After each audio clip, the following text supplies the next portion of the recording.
Cordial saludo. Esta presentación corresponde a conceptos básicos de demografía en el curso de Sociometría Antropología 4. El tema seleccionado es el censo como fuente para el análisis demográfico y teniendo como referencia las fuentes sugeridas para la actividad, entonces se seleccionan las fuentes de la demografía, en este caso el censo y el registro civil. ¿Qué son estos dos instrumentos? Pues son datos sobre los que se funda el análisis demográfico. ¿Qué es el censo? El censo es un instrumento que nos permite tener como una fotografía de la población a intervalos más o menos regulares. Inicialmente el censo era una operación netamente administrativa que era utilizada por los soberanos o por los monarcas y de esta manera conocían el número de súbditos que tenían y esto les servía para saber cuánto iban a recaudar en impuestos o también para conocer el número de hombres si era necesario reunir tropas. Ya hacia el siglo XIX, con el auge de la demografía, pues el censo se convierte en un instrumento de observación y ya requiere una rigurosidad científica que demanda también que esta información se organice a través de entes o de organizaciones pues que den un tratamiento más claro a esta información con el ánimo de tomar decisiones. El censo pues lo que nos permite es conocer características en función pues de aspectos demográficos. Uno de estos puede ser la distribución, como el sexo, la edad y la localización de las personas. Otras características como el número de hijos y las migraciones. Variables jurídicas como el estado matrimonial, la nacionalidad.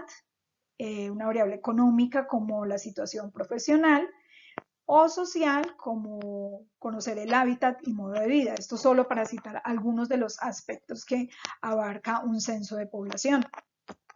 El otro instrumento que se menciona es el del registro civil, que es un instrumento importante ya que pues, la mayoría de las personas tienen que registrar movimientos o documentar movimientos y esto arroja también indicadores importantes para conocer el estado de la población.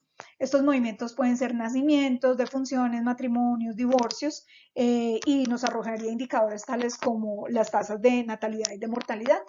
Hay que tener en cuenta que este instrumento pues presenta algunas dificultades si hablamos de zonas donde no hay estamentos u organizaciones que hagan estos registros, por lo que se presentaría pues un margen de error o se tendría que conseguir la información de otra manera. En contraste con la información estadística del DANE para el Censo Nacional de Población y Vivienda 2018 sobre comunidades negras, afrocolombianas, raizales y palenqueras, pues vamos a ver cómo se traducen todas estas variables, todos estos aspectos, cómo se traducen en un informe y para qué nos sirve esa información. El Censo Nacional de Población y Vivienda en Colombia pues se realiza aproximadamente cada 10 años. Esto coincide pues con la definición del censo, que es un instrumento que se realiza a intervalos más o menos regulares, que permite recolectar, compilar, evaluar, analizar y comunicar información demográfica, económica y social sobre las personas, los hogares y las viviendas, que son todos estos aspectos que habíamos en la parte superior. ¿Para qué nos sirve? Entonces, para la toma de decisiones de política pública, de desarrollo económico, de bienestar social, de empleabilidad, de vivienda, de salud, de migración, entre otras. Vamos a ver entonces cómo se traduce en datos esta información y cuáles pueden ser algunos ejemplos prácticos del uso de esta información. Entonces, veamos algunos resultados. El primero indica que el 9.34% de la población negra, afrocolombiana y raizal y palenquera, pues ese es el peso que tiene en la población total nacional. ¿Qué nos indica esto? Nos arroja pues el nivel de autorreconocimiento que tiene la población que se ubica en estas comunidades. Otro dato que nos arroja es el de el sexo. Nos indica que el 50.4% son mujeres y el 49.6% son hombres. El hecho de conocer que la mayoría son mujeres es importante para las políticas de enfoque de género, para la articulación pues, de estas prácticas y la orientación de estas estrategias. El otro dato que tenemos es el de la edad, una edad que tenemos por rangos. El 28.7 se ubica entre 0 y 14 años, el 64.9 entre 15 y 64 años y el 6.4 tiene más de 65 años. ¿Por qué es importante conocer la edad? Pues igualmente para el desarrollo de las políticas públicas, de educación, de salud, de servicios, las que veíamos ahora, aquí también, por ejemplo, para el sistema pensional.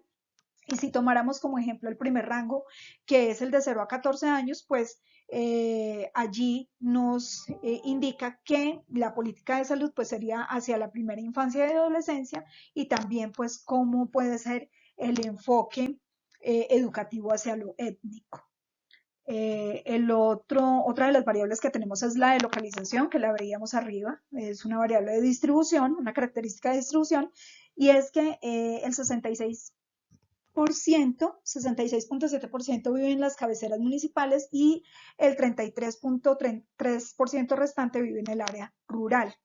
¿Para qué nos sirve?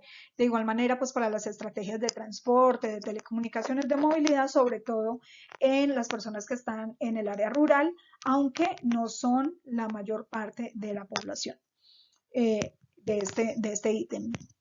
Otro de los aspectos es el estrato, que ya nos lleva pues también a indagar en temas del pasado. Y el dato nos arroja que el 66.1% pertenece al estrato 1, o sea, la mayoría, más del 50%, el 20.1% está en el estrato 2, hay un intermedio entre el 3, 4 y 5, y si vamos hasta el 6, pues vamos a encontrar que solo el 0,2% está en ese estrato, que es el más alto. ¿Qué nos muestra esto? ¿O qué nos lleva a cuestionar? Es sobre la permanencia de esas condiciones históricas, ¿no? De que la mayoría sigue perteneciendo al estrato 1 y pues allí entonces tendría que revisarse también cómo ha sido o qué efectividad han tenido esas políticas o esas estrategias de educación, de salud, de vivienda, de empleabilidad que hacen que la población siga estando, esta población específica negra, afrocolombiana, raizal y palenquera, siga situándose la mayoría en estrato 1. Esta es pues como la relación entre la definición como tal de la fuente o de los datos con un ejercicio práctico. Muchísimas gracias.